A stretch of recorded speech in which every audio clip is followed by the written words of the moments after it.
This is New York Comic Con 2016, and I'm here with Comics Verse.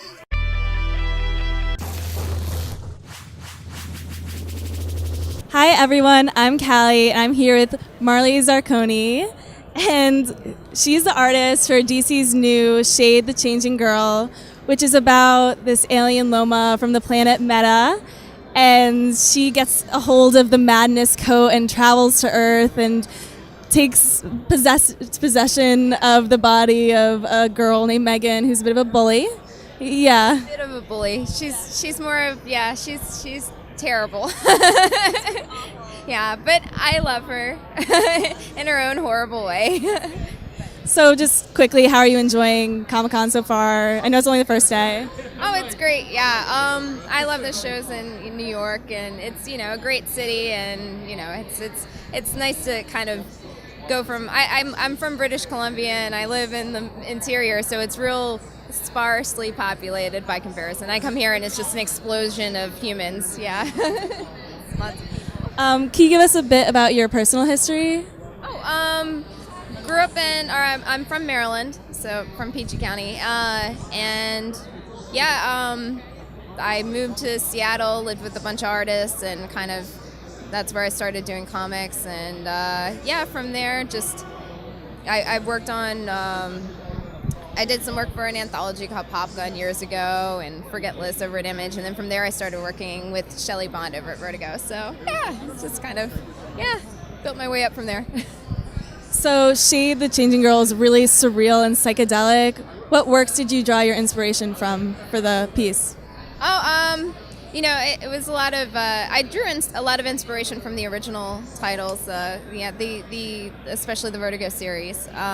Peter Milligan's writing is fantastic as well. But a lot of cues from Brendan McCarthy and Chris Pacciallo, and the Jamie Hewlett covers are pretty inspirational as well. So the artwork was so beautiful, and it's so hard to conceptualize something like madness, and I thought you did a really great job with that. There was these trees that had eyes, and that was so creepy and great. And there were a lot of just beautiful moments of surrealism, and I was just wondering if it was challenging to draw like that, or no? It was kind of actually it was kind of because if you're working based off of emotion and instinct, and it's kind of what's appropriate for the scene, and you kind of take that what's appropriate and then expand on it to see how you can blow it up. And she's going past a place where she has history, so the trees, the eyes are watching her. So it's just kind of something like that. Yeah, and with the drawings itself, do you work from your imagination completely, or do you use references, what? For me, I'm an artist, so I have a hard time just imagining people. I have to look at a tree to draw it, or. There's certain things that if you need to get a specific location, I don't have the recall that some other artists do, where they have to they can actually recall a specific setting. But for the most part, I just kind of free, but unless it's certain things that really have to be on point when it comes to we want people to know exactly what it is. For the most part, I just make it up. So and what's the hardest part of working in comics as a medium? It's a lot of work. It is. But it's great work. But it is a challenge. When you're handling kind of translating it, and you want to. Especially when you're dealing with something where you're doing madness, because you still want people to be able to read it, to be able to understand it, and not get lost, but still feel something strange, or something. Yeah, but still be carried through and not lost. I don't want it to be a huge challenge to read the book. I want them to enjoy it and see something different. So how long did it take you to draw the comic? It's a lot of work, but I'm on a monthly, so it's kind of, basis, so. Oh, yeah, well, it helps that I live in a really remote region, so it's it's pretty outside, but, there's no humans, so it's cool. I'll just sit in here and draw. Yeah. What would your response be to people who claim that comics aren't real art? I get that a lot, and I always find myself defending comics as an art form, I think that, it's ignorant to say that.